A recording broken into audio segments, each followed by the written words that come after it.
నమస్తే, welcome to reality check. ప్రస్తుతం మనతో పాటు ఉన్నారు పొలిటికల్ అనలిస్ట్ పురుషోత్తం రెడ్డి గారు. సార్ నమస్తే అండి. నమస్తే స్వర్ణ గారు. సార్, జగన్మోహన్ రెడ్డి గారు ప్రెస్ మీట్ ఆద్యంతం ఆసక్తికరంగా ఉంది. రాజధానికి సంబంధించి, అమరావతికి సంబంధించి అసెంబ్లీలో తీర్మానం చేయడం, ఈరోజు పార్లమెంట్కి వెళ్ళడం, అక్కడ చర్చ జరుగుతూ ఉండడం, ఈ నేపథ్యంలోనే ఆయన ప్రెస్ మీట్. ఏం చెప్తారు? ప్లాన్ బి గురించి కూడా మాట్లాడారు. ఓవరాల్గా మీరు ఏమంటారు? అమరావతి రాజధానికి సంబంధించి తెలుగుదేశం నాయకత్వంలోని కూటమి ప్రభుత్వం ఒక రకంగా అఫెన్స్ లో ఉండాల్సినటువంటి కూటమి ప్రభుత్వం కొంత డిఫెన్స్ లో పడే పరిస్థితి వచ్చింది. కారణాలు ఏమైనా 2024 ఫలితాల నేపథ్యంలో వైఎస్ఆర్ కాంగ్రెస్ పార్టీ 3 రాజధానుల కాన్సెప్ట్ కావచ్చు, భారీ ఎత్తున ఓటమి పాలవడం కావచ్చు, 3 రాజధానులు కూడా కొత్తగా విశాఖపట్నం, కర్నూలు మెన్షన్ చేసిన ఆ 2 చోట్ల కూడా భారీ ఓటమి, ఈ ముందెన్నడూ లేని ఓటమి వైసీపీ పొంది ఉన్న నేపథ్యంలో రాజధాని పైన జగన్మోహన్ రెడ్డి గారికి మాట్లాడడానికి కొంత టైం తీసుకోవాల్సిన పరిస్థితి. టైం పట్టుండేది కూటమి ప్రభుత్వం కానీ ఇట్లాంటి తప్పులు చేయకుండా ఉండేది. అట్లాంటి జగన్మోహన్ రెడ్డి గారు చాలా అఫెన్స్ లో మాట్లాడగలిగినారంటే, ఒకటి జగన్మోహన్ రెడ్డి గారు ఉన్న సమాచారం ఒకటైతే కూటమి ప్రభుత్వం చేస్తున్నటువంటి తప్పులు. నెంబర్ 1, జగన్మోహన్ రెడ్డి గారు ఈరోజు ప్రెస్ మీట్లు ఎందుకు పెట్టాల్సి వచ్చింది? సాధారణంగా అయితే పెట్టుండేవారు. మీరు అవకాశం ఇచ్చారు. ఏమని ఇచ్చారు? ప్రత్యేకంగా అసెంబ్లీ సమావేశం కావడమే అవసరం లేదు, అంటే రాజధానిగా అమరావతి ఉండాలని రాష్ట్ర ప్రభుత్వం పంపించడాన్ని నేను తప్పట్టను. ప్రత్యేకంగా దానికి ఒక అసెంబ్లీ తీర్మానం, దానికి ఒక రోజంతా చర్చ, ఆ చర్చలో మొత్తం జగన్నామ స్మరణ, జగన్ తిట్టడం వల్ల ఇప్పుడు ఆయన అన్నిటికీ సమాధానం చెప్పుకునే స్కోప్ వచ్చింది. ఇప్పుడు జగన్మోహన్ రెడ్డి గారు అసెంబ్లీకి వెళ్ళలేదు. ఇప్పుడు మీ పార్టీకి మీరు కేబినెట్ ఆమోదించి రాజధానిగా అమరావతి యాక్సెప్ట్ చేయమని యాక్సెప్ట్ మీన్స్ గుర్తించమని, అంగీకరించమని కాదు, గుర్తించమని. కేంద్ర ప్రభుత్వం గుర్తించాలి కదా, అది గుర్తించడం సాంకేతిక అంశం. రికగ్నైజ్ చేయడం మేము ఇది అని, అట్లాంటి దాన్ని సాధారణంగా పంపించేస్తుంటే జగన్మోహన్ రెడ్డి గారు బయటకు వచ్చి ప్రెస్ మీట్ పెట్టే ప్రసక్తి లేదు. మీరు ప్రత్యేకంగా అసెంబ్లీ సమావేశం చేశారు, దాని తీర్మానం చేసి దాని చుట్టూ అమరావతిలో ఏం చేద్దామని ఆలోచించారంటే, అమరావతిని జగన్ ఏం చేశాడో చర్చ పెట్టారు. మీరేం చేస్తారో చర్చ పెట్టాల. ప్రభుత్వం చేయాల్సింది ఏంటంటే అమరావతి పైన మేమేం చేయబోతాం అద్భుతాలు అని చెప్పుకుంటే ఒక రకంగా ఉండేది. కానీ జగన్ ఏమి చేసేసినాడు రాజధానికనే ఈ యాంగిల్ వచ్చి చర్చ పెట్టేశారు. అందువల్ల జగన్మోహన్ రెడ్డి గారు ఈరోజు మీలాంటి జర్నలిస్ట్ కూడా ఎవరు నాకు కూర్చున్నా క్వశ్చన్ చేయలేరు. మీరు ఎందుకు మాట్లాడతారండి అసెంబ్లీకి పోని వ్యక్తి అంటే? నేను అసెంబ్లీకి పోలేదు, నా గురించి ఆయన ఎందుకు మాట్లాడి అంటాడు. కాబట్టి జగన్ గారు స్పందించడానికి ప్రాథమికమైనటువంటి పరిస్థితి కూటమి ప్రభుత్వం సృష్టించింది. కాబట్టి జగన్మోహన్ రెడ్డి గారు స్పందించారు, సావధానంగా స్పందించారు. ఖచ్చితంగా జగన్మోహన్ రెడ్డి గారు ప్రెస్ మీట్ తర్వాత అనేక ప్రశ్నలు, అనేక అనుమానాలు. వాస్తవానికి కూటమి ప్రభుత్వం అధికారంలోకి వచ్చిన మరుక్షణం ఇంకా రాజధాని అంశం ముగిసిపోయిన అధ్యాయం. ఆటోమేటిక్గా అమరావతిలో వాళ్ళు టాప్ ప్రయారిటీ ఇస్తారు, వాళ్ళు చేసుకుంటా పోతారని జనం అంతా కన్విన్స్ అయిపోయారు. అట్లాంటి దశలో మళ్ళీ కొత్త కొత్త ప్రశ్నలు, కొత్త కొత్త ఆలోచనలు, కొత్త అనుమానాలకు తావిచ్చే పద్ధతిలో వాళ్ళు వ్యవహరించడం, జగన్మోహన్ రెడ్డి గారు లేవనెత్తిన అంశాలు గందరగోళాన్ని దారితీస్తాయి. సో మళ్ళీ కన్ఫ్యూజన్లోకి జగన్మోహన్ రెడ్డి గారు నెట్టారని అనుకోవచ్చు. 1 by 1 మనం మాట్లాడుకుందాం. ఇందులో ఆద్యంతం ఆసక్తికరంగా మారింది ఏంటంటే ప్లాన్ బి గురించి. సరే, ప్లాన్ ఏ అమరావతి రాజధాని అంటున్నారు. మరి ప్లాన్ బి చూస్తే మచిలీపట్నం నుంచి గుంటూరు మధ్య, సో ఆ స్ట్రెచ్ అంతా కూడా డెవలప్ చేస్తే రాజధానిగా మారిస్తే బాగుంటుంది అనే ఆలోచనను తీసుకొచ్చారు. ఎక్కడంటే చంద్రబాబు నాయుడు గారు రాజధాని పైన తీర్మానం, రాజధాని అమరావతి ఎంపిక దగ్గర నుంచి ఈ రోజు దాన్ని కేంద్ర ప్రభుత్వం గుర్తించాలి అనే దశ వరకు ప్రతిదీ అనుమానాలు, అపోహలు, కొత్త కొత్త ఆలోచనలకు తావిచ్చేట్టుగా ఉన్నాయి. ఉదాహరణకు యాజ్ పర్ బైఫర్కేషన్ యాక్ట్ ఏం చెప్తుంది? శివరామకృష్ణన్ కమిటీ కేంద్రానికి నివేదిక ఇవ్వాలి, రాజధాని ఎలా ఉండాలి, ఎక్కడ ఉండాలని ఎంపిక, రాజధాని ఎంపిక ప్రపోజల్స్ అదేం నిర్ణయించింది. కేంద్రం రాష్ట్రానికి ఒక సలహా ఇవ్వాలి, ఆ కమిటీ సిఫార్సును ఆధారం చేసుకొని. కమిటీ సిఫార్సుల ఆధారంగా ఆంధ్రప్రదేశ్ ప్రభుత్వం ఫైనల్ డెసిషన్ తీసుకోవచ్చు. శివరామకృష్ణ చెప్పింది వినాలని రూల్ లేదు, ఒక అడ్వైజ్ మాత్రమే. ఆంధ్రప్రదేశ్ ప్రభుత్వం ఏం చెప్పింది? ఈ రోజు శివరామకృష్ణ కమిటీ ఢిల్లీ వాళ్ళకి రిపోర్ట్ ఇస్తే రేపు అసెంబ్లీలో చర్చ పెట్టేసింది, తీర్మానం పెట్టేసింది. అంటే ఢిల్లీ వాళ్ళకి ఇస్తే వాళ్ళు చదువుకోవాలి, వాళ్ళు స్టడీ చేయాలి, ఆంధ్రప్రదేశ్ కేంద్రం ఏమి చేయాలో చెప్పాలి. ఈ చెప్పక ముందు కూడా ఈ రోజు కేంద్రానికి నివేదిక ఇస్తే తెల్లారితో రాష్ట్ర ప్రభుత్వం అసెంబ్లీలో అనౌన్స్ చేసేసారు. అంటే అంత అడౌట్ ఎందుకు? అంటే శివరామకృష్ణన్ కమిటీ సిఫార్సు మేరకు కేంద్రం ఏమన్నా కొన్ని భిన్నమైన సలహాలు ఏమైనా ఇస్తుందా అని భయపడ్డారా తెలియదు. కానీ కేంద్రం రాజధానిపైన శివరామకృష్ణన్ ఆధారంగా కానీ సలహా తీసుకొని ఉంటే శివరామకృష్ణన్ చాలా వరకు కేంద్రం ఏం చేయాలో కూడా చెప్పున్నాడు దాంట్లో. అప్పుడు కేంద్ర ప్రభుత్వం శివరామకృష్ణన్ సిఫార్సు ఆపోంటే మనకు హక్కు వచ్చుండేది. మీరు కేంద్ర శివరామకృష్ణన్ కమిటీ ఇవన్నీ చెప్పింది మీరు చేయండి అని కేంద్రాన్ని అడుగుండొచ్చు. ఇంకా దాంట్లో ఒక సిఫార్సు కూడా ఉంది, 15,000 చదరపు హెక్టార్లు అనుకుంటాను అటవీ భూములు డిఫారెస్టేషన్ కి ఇవ్వాలి రాజధానికి అని కూడా చెప్పున్నారు ఆ సిఫార్సులో. కాబట్టి వాళ్ళు చేశారు. మరుసటి రోజు తీర్మానం ఏమని పెట్టారు? ఇప్పుడు జగన్మోహన్ గారు మచిలీపట్నం ఈ చర్చ ఎందుకు పెట్టాడు తెలుసా? చంద్రబాబు గారు 2014లో అమరావతి పైన తీర్మానాన్ని జగన్ ఆమోదించారంటారు. జగన్ ఆమోదించలేదు, మీరు పెట్టలేదు. అసలు అమరావతి రాజధాని తీర్మానం ఫస్ట్ టైం నిన్న పెట్టారు. 2014 నుంచి 19 వరకు అమరావతి రాజధాని పైన చర్చ తప్ప తీర్మానం పెట్టలేదు. ఏమని తీర్మానం పెట్టారు తెలుసా? 2014లో చంద్రబాబు గారు పాత లింకులు చూడండి ఏం చెప్పాడో తెలుసా? విజయవాడ సరౌండింగ్ లో అరౌండ్ విజయవాడ చుట్టూ రాజధాని ఉంటుందని చెప్పేశాడు. దీనికి జగన్మోహన్ రెడ్డి గారు వెళ్ళేసి ఏం చెప్పాడు? రాజధాని ఏడన పెట్టుకోండి కానీ ప్రభుత్వ 30,000 ఎకరాలు ఉండాలని చెప్పాడు. ఏడన పెట్టుకోండి ఆయన ఎందుకు అనగలిగినాడు? మీరు విజయవాడ చుట్టూ అని అన్నారు, సరౌండింగ్ విజయవాడ అని అన్నారు. విజయవాడ సరౌండింగ్ అంటే విజయవాడ నుంచి మచిలీపట్నం, విజయవాడ నుంచి గుంటూరు, విజయవాడ నుంచి అమరావతి సినిమా కథలాగా తయారైంది. ఎక్కడా పెట్టుకోవచ్చని అర్థం. ఇప్పుడు జగన్మోహన్ రెడ్డి గారు ఆ పార్టీ తీసుకున్నారు. చంద్రబాబు గారు విజయవాడ చుట్టూ అన్నారు కదా, విజయవాడ చుట్టూ మచిలీపట్నం గడు ఉంది కదా, అమరావతి గడు. అమరావతి తప్ప అందరూ అన్ని ఊహించుకున్నారు ప్రజలు. ఎందుకంటే విజయవాడ కానుకొని గుంటూరు ఉంటుంది, మంగళగిరి ఉంటుంది, అటు మచిలీపట్నం ఉంటుంది, అటు ప్రభుత్వ భూమి కూడా భారీ ఎత్తున ఏదో ఉన్నట్టుంది, ఒక 30,000-40,000 ఎకరాలు ఉన్నట్టుంది. సో ఏం చెప్పదలుచుకున్నారు? ప్రభుత్వమే విజయవాడ అరౌండింగ్ అని ఎందుకు చెప్పాలి? కొంచెం ఓపిక్ గా స్టడీ చేసి వెలగపూడి కేంద్రంగా అమరావతి పేరుతో కొత్త రాజధాని నిర్మాణం మనం చేస్తాం తీర్మానం పెట్టినచ్చు కదా ఒక 4 రోజుల తర్వాత. అంటే హడావుడిగా చేసినటువంటి తీర్మానం, వేగ్గా చేశారు తీర్మానం. జగన్మోహన్ రెడ్డి గారు చాలా జనరల్ గా చెప్పేశాడు. ఏమని? మీరు ఏడన పెట్టుకోండి పదం ఎందుకు వాడాడు? మీరు స్పెసిఫిక్ గా విజయవాడ, స్పెసిఫిక్ గా మంగళగిరి, స్పెసిఫిక్ గా మచిలీపట్నం, స్పెసిఫిక్ గా అమరావతి అని చెప్పుంటే ఆయన అభిప్రాయం కమిటీ అయ్యేదానికి అవకాశం ఉండేది. మీరు జనరలైజ్ చేసి చుట్టూ అన్నారు, చుట్టూ ఏడన పెట్టుకోండి కానీ 30,000 ఎకరాలు ప్రభుత్వం ఉందని చెప్పాడు. ఇప్పుడు నేను ఆ రోజు చెప్పాను కదా, చుట్టూ ఏడన పెట్టుకోమంటే మచిలీపట్నంలో 30,000 ఎకరాలు ఉన్నాయి అంటాడు ఇప్పుడు ఆయన. కాబట్టి తీర్మానం మొదటి నుంచి కూడా ఈ గందరగోళం అనేది ఈ పరిస్థితికి దారితీస్తాం. ఇప్పుడు ఎప్పుడైతే రాష్ట్ర విభజన జరిగిందో, విభజన జరిగిన వెంటనే మొదట వచ్చిన గవర్నమెంట్ చంద్రబాబు నాయుడు గారి, తర్వాత ప్రభుత్వం మారింది, జగన్మోహన్ రెడ్డి గారు ముఖ్యమంత్రిగా ఉన్నారు. ఇప్పుడు మళ్ళీ వచ్చింది కూటమి ప్రభుత్వంలో భాగంగా చంద్రబాబు నాయుడు గారు ముఖ్యమంత్రిగా ఉన్నారు. అంటే వాళ్ళు పరిపాలించింది 7 ఏళ్ళు వేసుకుందాం మనం, జగన్మోహన్ రెడ్డి గారిని పక్కన పెట్టేస్తే. ఇప్పుడు 7 ఏళ్లలో అంటే 5 ఏళ్లలో రాజధాని నిర్మాణం చేపట్టలేకపోయారు. సరే, ఇంకొక దఫా వచ్చేసరికి రాజధానులు లేక ఇబ్బంది పడిన అంశాలు చూశారు ఏపీ ప్రజలు. అందుకోసమే మళ్ళీ ఈరోజు కూటమి ప్రభుత్వం అధికారంలోకి వచ్చింది అని కూడా వన్ ఆఫ్ ది రీజన్ కూడా చూడొచ్చు. మరి ఈ 7 ఏళ్లలో ఏం చేశారు అనేది జగన్మోహన్ రెడ్డి గారి ప్రశ్న. అదే ఆయన సూటిగా ప్రశ్నించారు కూడా. అమరావతి రాజధానిలో ఉన్న సంక్లిష్టత ఏంటి? అక్కడ ప్రభుత్వ భూమి ఎక్కువ లేదు.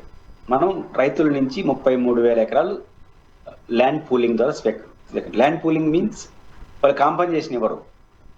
ఒక రకంగా అగ్రిమెంట్, మీరు 1 ఎకరా స్థలం రాజధానికి ఇస్తే ఆడొక రాజధాని నిర్మాణం చేస్తాం. ఆ 1 ఎకరాలో దాదాపు 27 సెంట్లు 24 సెంట్లు ఆ భూముల యొక్క స్వభావాన్ని బట్టి 24 కానీ 27 కానీ అనుకుంటారు. సో బిలో 30 సెంట్స్ అంటే 100 సెంట్లు ఉంటుంది 1 ఎకరా. 30 సెంట్లు బిలో 3 సైట్లు ఇస్తారు. ఒకటి కమర్షియల్, 2 హౌసింగ్ ఫ్లాట్స్. ఇది అగ్రిమెంట్. నెలకు సంవత్సరానికి 50,000 1 ఎకరాకు 10% పెంచుకుంటా పోతారు. 10 years ఇస్తారు. 10 years లోపల ఈ రైతులకి ఏమి ఇచ్చేవాళ్ళు? పట్టాలి. ఈ పట్టాలు చూపించాలి, ఆ సైట్స్ చూపించాలి.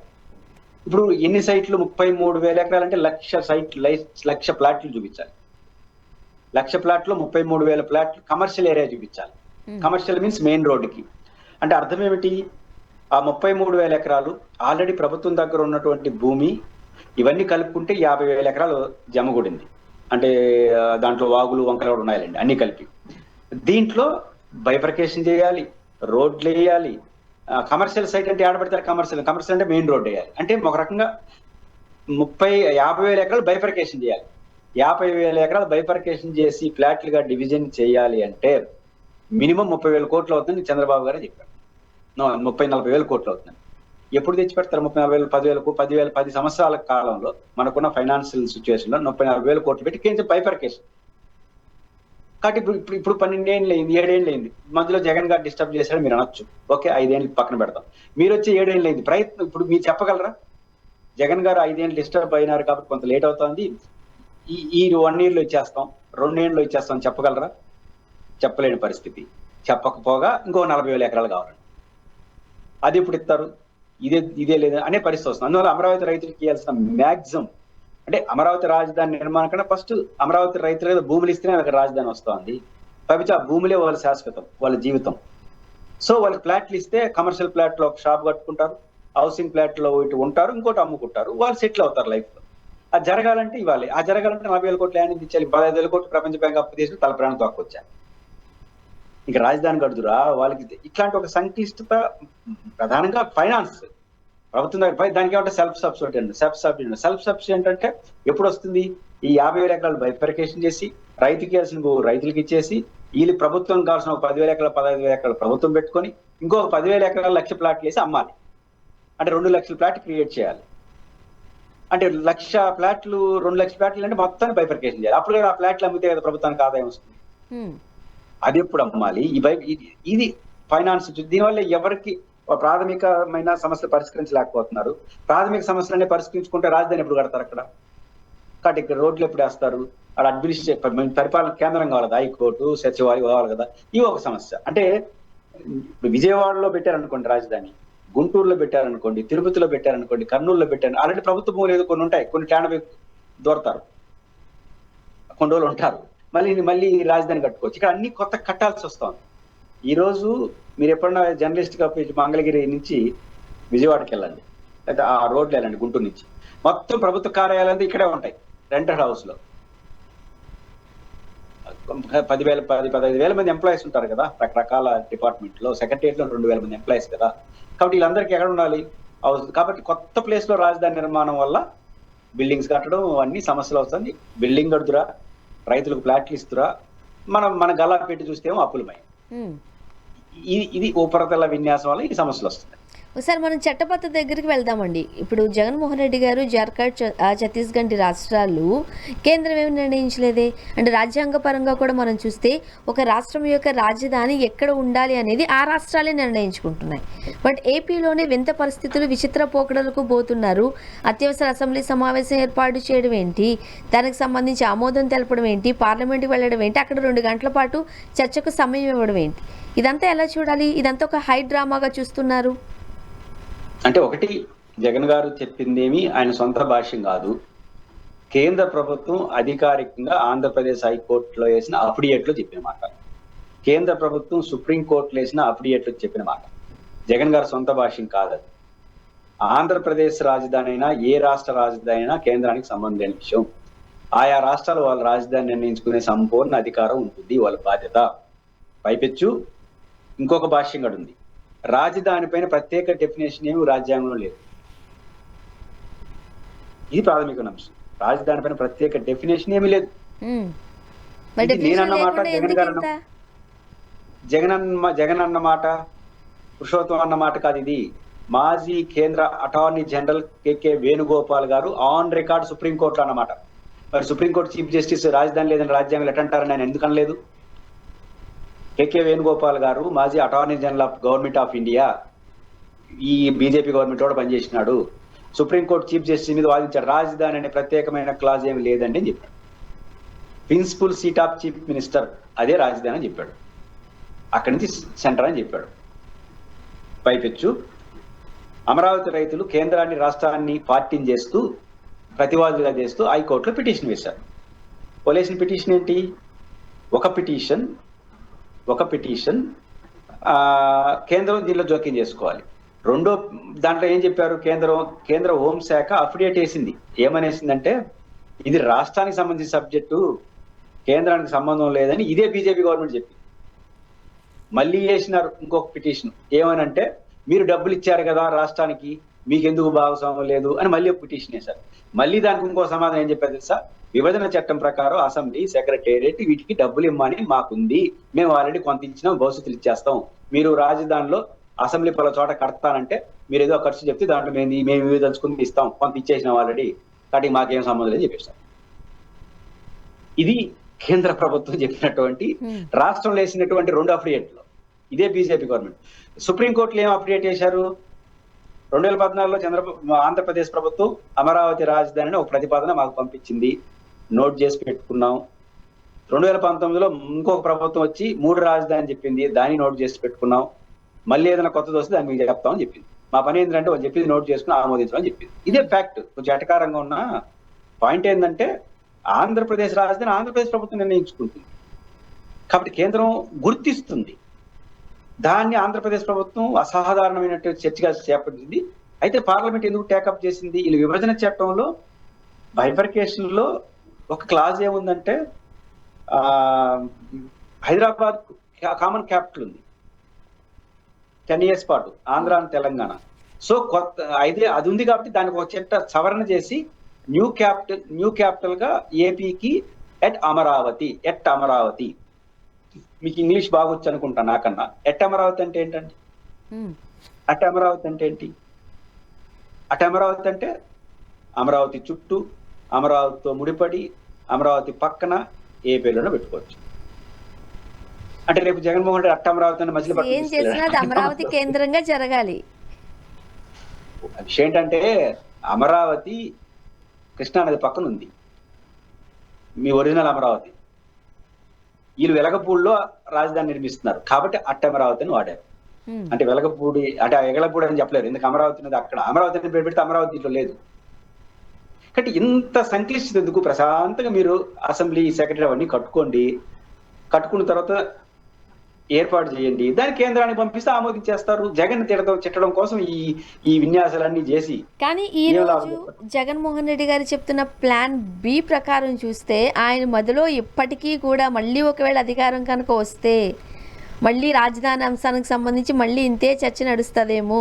ఆయన మళ్ళీ మచిలీపట్నం, గుంటూరు ఎటే స్ట్రెచ్ అంటున్నారు. మేబీ మళ్ళీ అక్కడ ఇంకేమన్నా అభివృద్ధి కోసం ఇంకా అక్కడికి ఏమైనా తరలిస్తారేమో అనే ఈ కన్ఫ్యూజన్ ప్రజలు ఎందుకు పెడుతున్నారు? ఇది రెండో స్టేట్మెంట్ జగన్ గారిది.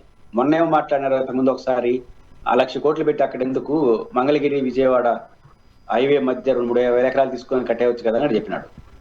కాబట్టి పాయింట్ ఏంటంటే జగన్మోహన్ రెడ్డి గారు రాజధాని మారుస్తాడని నేను అన్ను కానీ తెలుగుదేశం ప్రభుత్వం ఈ 5 ఏళ్ళలో చేసే పని బట్టి ఉంటుంది. ఇంకా 3 ఏళ్ళు లేదు, 5 ఏళ్ళు 2 ఏళ్ళు అయిపోయింది.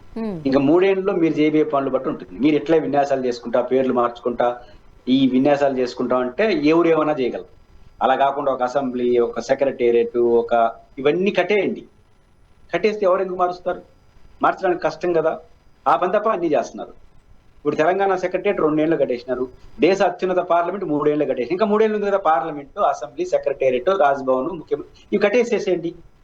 ఇంత సంగతి మనం చూద్దాం. అంటే దానికి అయ్యే ఖర్చు గురించి కూడా ఈరోజు చాలా క్లారిటీగా మాట్లాడారు జగన్మోహన్ రెడ్డి గారు. ఇప్పుడు తెలంగాణ అత్యద్భుతంగా ఉంటుంది. మన సెక్రటేరియట్ చూస్తే 2 ఏళ్లలో 600 కోట్లు అయ్యింది.